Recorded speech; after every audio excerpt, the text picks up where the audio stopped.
The live TV, सच सबसे आगे। क्या इस्राइल की उल्टी गिनती शुरू हो गई है? क्या अमेरिका सच में इस्राइल के साथ अपनी दोस्ती निभा रहा है, उसे हथियार देकर? इस्राइल को ईरान के हमले से बचाने के लिए अमेरिका ने मदद की है, लेकिन क्या ये मदद इस्राइल की मदद है या अमेरिका खुद की मदद कर रहा है अपने फायदे के लिए? ये सारे सवाल आपके मन में भी उठेंगे और अमेरिका के असली मंसूबे आपको नजर आएंगे जब मैं आपको वो दो बड़ी खबरें दिखाऊंगी जो अमेरिका को लेकर निकलकर सामने आई है। आदाब दोस्तों, मेरा नाम है मिसबा खान।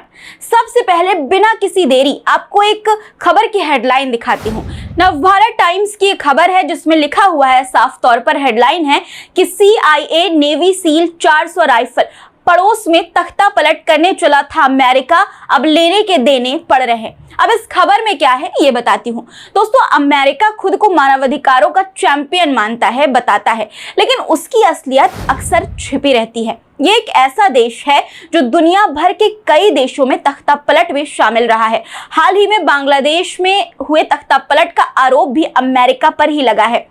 अपदस्थ प्रधानमंत्री शेख हसीना को भागना पड़ा और उनकी जगह अमेरिका के पसंदीदा मोहम्मद यूनुस को गद्दी मिली। इसी तरह की खबर अब वेनेजुएला से सामने आई है दोस्तों, जहां अमेरिका की साजिश नाकाम पड़ गई। वो पकड़ा गया और लेने के देने पड़ रहे हैं अब अमेरिका को। वेनेजुएला ने तो एक एलीट कमांडो फोर्स, अमेरिकी नेवी सील, खुफिया एजेंसी CIA के कई एजेंटों को पकड़ने का भी दावा किया है दोस्तों। और अब अमेरिका का भांडा जब फूट गया तो उसके बाद वो सफाई देता हुआ फिर रहा है। पूरा मामला आपको बता देती हूँ दोस्तों। दक्षिण अमेरिकी देश वेनेजुएला के राष्ट्रपति निकोलस मादुरो ने आरोप लगाया कि अमेरिका ने मादुरो को हटाने के लिए एक अंतर्राष्ट्रीय साजिश रची। नवभारत टाइम्स की खबर जो आपकी स्क्रीन पर है दोस्तों, इसमें बताया गया है कि वेनेजुएला में कुछ महीने पहले हुए राष्ट्रपति चुनाव में एक बार फिर निकोलस को जीत मिली थी। अमेरिका ने इस चुनाव परिणाम को खारिज कर दिया और दावा किया कि इसमें पूरी तरह से धांधली हुई और इसके मुख्य सूत्रधार मादुरो ही थे। हालांकि वेनेजुएला की सरकार ने अमेरिका के दावे को खारिज कर दिया। इस घटनाक्रम के चंद महीने बाद वेनेजुएला ने घोषणा की कि उसने कम से कम 4 अमेरिकी नागरिकों के साथ साथ कुछ अन्य विदेशी नागरिकों को हिरासत में लिया है। सरकार का आरोप है कि वे मादुरो को उखाड़ फेंकने के लिए CIA और स्पेनिश खुफिया द्वारा रची गई एक अंतर्राष्ट्रीय साजिश का हिस्सा थे।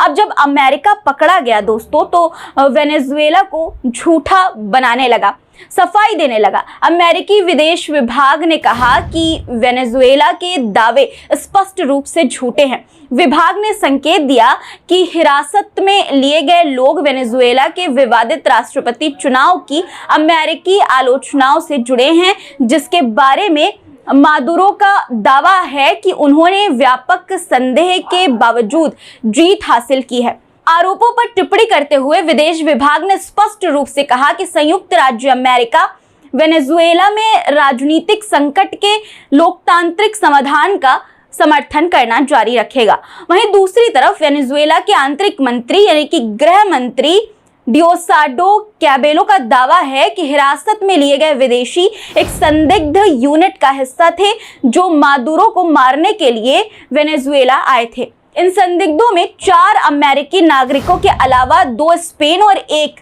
चेक रिपब्लिक का नागरिक भी शामिल है। आंतरिक मंत्री ने कहा कि जाहिर तौर पर यह अमेरिकी न्याय विभाग द्वारा 2020 में घोषित निकोलस मादुरो की गिरफ्तारी या उनकी दोष सिद्धि की सूचना देने पर $15 मिलियन का इनाम पाने की लालच से प्रेरित थे। कैबेलो के अनुसार साजिश में न केवल CIA शामिल थी बल्कि एक सक्रिय ड्यूटी US नेवी सील द्वारा इसका नेतृत्व किया गया था। उनके पास से अमेरिका में निर्मित 400 राइफलों के अलावा कई अन्य तरह के हथियार और गोला बारूद जब्त किए गए। दिलचस्प बात यह है कि व्हाइट हाउस के प्रवक्ता जॉन ने पुष्टि की कि जिस व्यक्ति की पहचान वेनेजुएला ने कथित तौर पर सरगना के रूप में की है, उसका नाम विल्बर्ट कास्टेनेडा है। वो अमेरिकी नौसेना का एक अधिकारी है, जिसके बारे में जॉन ने कहा कि वो व्यक्तिगत यात्रा पर वेनेजुएला गया था। ये घटनाएं दिखाती हैं कि अमेरिका सिर्फ अपने राजनीतिक हितों को साधने में जुटा है, भले ही इसके लिए उसे लोकतंत्र की बलि चढ़ानी पड़े। अब खुद सोचिए आप दोस्तों, बांग्लादेश हो या फिर वेनेजुएला, जगह बदली लेकिन अमेरिका की चालें नहीं। क्या ये संयोग है कि जहां जहां अमेरिका की नजरें जाती हैं वहां राजनीतिक अस्थिरता और युद्ध की आग भड़कती है?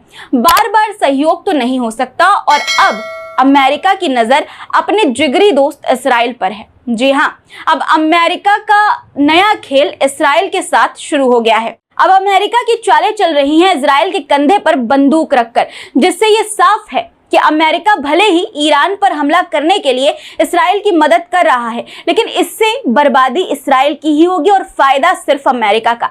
अमेरिका इसराइल की क्या मदद कर रहा है, क्या दिया है उसने ईरान के हमले से बचने के लिए, ये मैं आपको आगे बताऊंगी दोस्तों। उससे पहले आपसे एक बात कहना चाहती हूँ, आप सभी का तहे दिल से शुक्रिया करना चाहती हूँ। आपको रोज आपकी स्क्रीन पर हमारे वीडियोस में एक QR कोड दिखता होगा, जिसके जरिए हम आपसे सहयोग की अपील करते हैं और आप में से बहुत सारे लोगों ने हमें बहुत सारा प्यार और बहुत सारा सहयोग दिया है। आपके इस छोटे छोटे सहयोग से हमारी बहुत सारी मदद होती है। सिर्फ मदद ही नहीं, हमारी हौसला अफजाई होती है और हमें प्रेरणा मिलती है, हमें ताकत मिलती है कि हम सच की आवाज़ उठा सकें और आपको ज़्यादा से ज़्यादा सच्ची खबरें दिखा सकें और मजलूमों की आवाज़ उठा सकें। तो दोस्तों, इसी तरह अपना सहयोग, छोटा छोटा सहयोग बनाए रखिएगा हमारे ऊपर। अब दोस्तों, खबर में आगे बढ़ते हैं। अब बात करते हैं अमेरिका ने जो मदद की है इसराइल की, उस पर। इसराइल और हिजबुल्लाह के बीच बढ़ते तनाव के बीच अमेरिका ने मदद का हाथ बढ़ाया है। Terminal high altitude area defence यानी कि THAAD नाम का advance anti missile system Israel में तैनात कर दिया है अमेरिका ने। ABP की खबर के मुताबिक ये कदम ईरान के हालिया मिसाइल हमलों और क्षेत्र में बढ़ते तनाव के जवाब में उठाया गया है।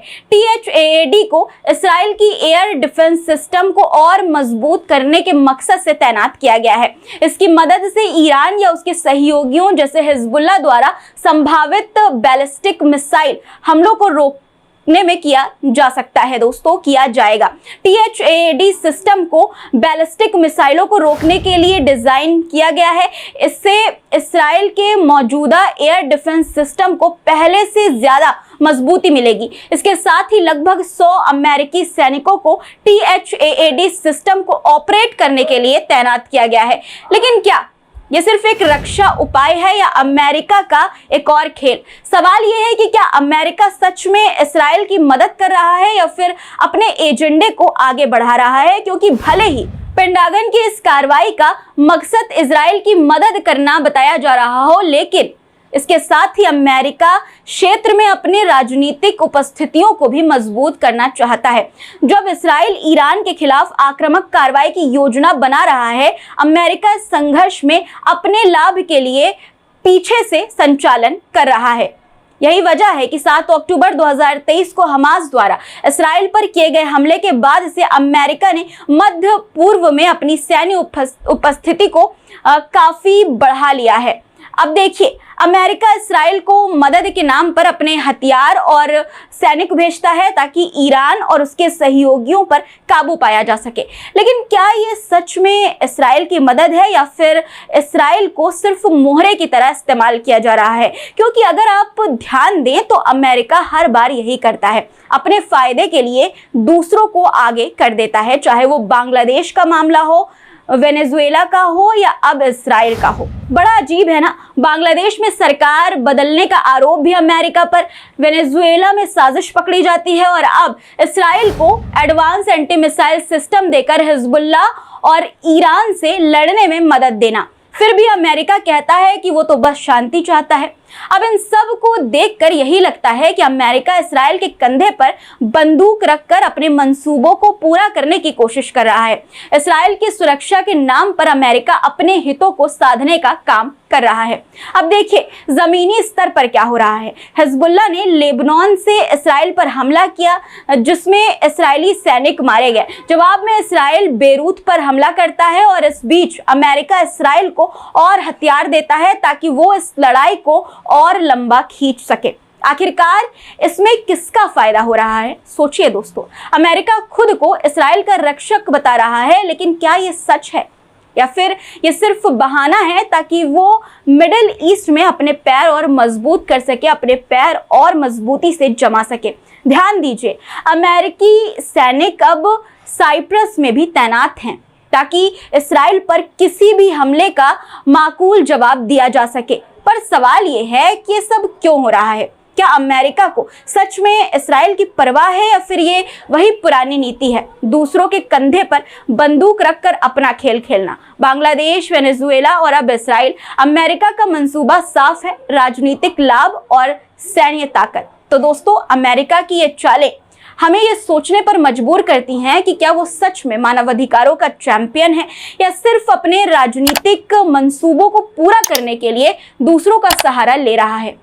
क्या आप भी इससे बड़ा खेल मानते हैं? दोस्तों, अपने विचार कमेंट में साझा करें और हमारे चैनल को सब्सक्राइब करना ना भूलें। फिर मुलाकात होगी दोस्तों कुछ नए मुद्दों के साथ। तब तक के लिए अपना रखिए ख्याल और मुझे दीजिए इजाजत। धन्यवाद। द लाइव टीवी, सच सबसे आगे।